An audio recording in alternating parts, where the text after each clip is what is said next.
আসসালামু আলাইকুম দুবাই প্রবাসী সকল বন্ধু বান্ধব ভাই ব্রাদার সবার উদ্দেশ্যে একটা ভিডিও নিয়ে আসছি আজকে। কেন সবাই হয়তো নিউজ দেখে না বা কাজের কারণে কাজের চাপের কারণে দেখতে পারে না। তো দুবাইতে নতুন একটা রুলস আইন চালু করা হয়েছে, যেটা আমরা হয়তো সবাই জানি না, যার কারণে আজকে আমার ভিডিওটা নিয়ে আসা। ভিডিওটা অবশ্যই দেখবেন লাস্ট পর্যন্ত, আপনার উপকার আসবে। তো এমনিতে নর্মালি আমাদের বাংলাদেশের যে ভিসাটা খোলা ছিল, ভিসাটা বন্ধ। বেশ কিছুদিন হয়েছে আমাদের ভিসাটা বন্ধ। তো দুটা ভিসা আমাদের খোলা ছিল।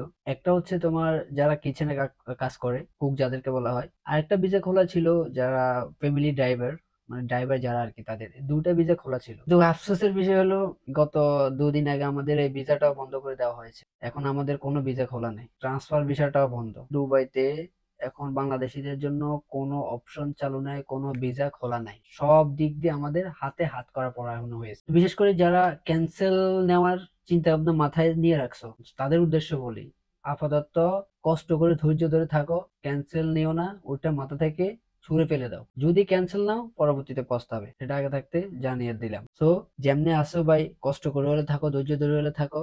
দেখি কিছু হয় কিনা। আমাদের তো অনেক ডাক্তার ইউনিসে আসছিল, অনেকজন আসছিল, কথা বলছিল, বাট ভিসা খোলে নাই। তো নতুন রাষ্ট্রদূত যে আসছে, দেখি হয়তো উনি কিছু করলেও করতে পারে, হয়তো কিছু হলে হইতে পারে। ততদিন পর্যন্ত আমাদেরকে একটু ধৈর্য ধরে থাকতে হবে। তো এ হলো দুবাইয়ের নিউজ। আমার মনে হইলো কি যে হয়তো সবাই জানে, হয়তো সবাই জানে না, যার কারণে আমার মাইন্ডে এটা আসছে যে ভিডিওর মাধ্যমে যদি জানাই দিই, যদি কয়েকজন মানুষ দেখে, যদি জানে, তাহলে তাদের উপকার আসবে। তো যদি সম্ভব হয় ভিডিওটা শেয়ার করে দিবে।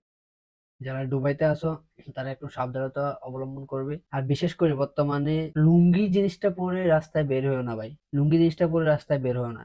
যাদের কাছে অটো সাইকেল গুলো আছে, এগুলা নিয়ে রাস্তায় বের হয়েও না। এখন নতুন আইন চালু হয়েছে। বিশেষ করে আবুধাবির যে পুলিশ গুলা, তারা দুবাইতে আসছে, দুবাইয়ের পুলিশ গুলা আবুধাবিতে চলে গেছে, যার কারণে আইনটা আরো কড়াকড়ি হয়ে গেছে। তো সবাই সাবধানতা অবলম্বন করবে, শৃঙ্খলা বজায় রেখে দুবাইতে কাজ করো।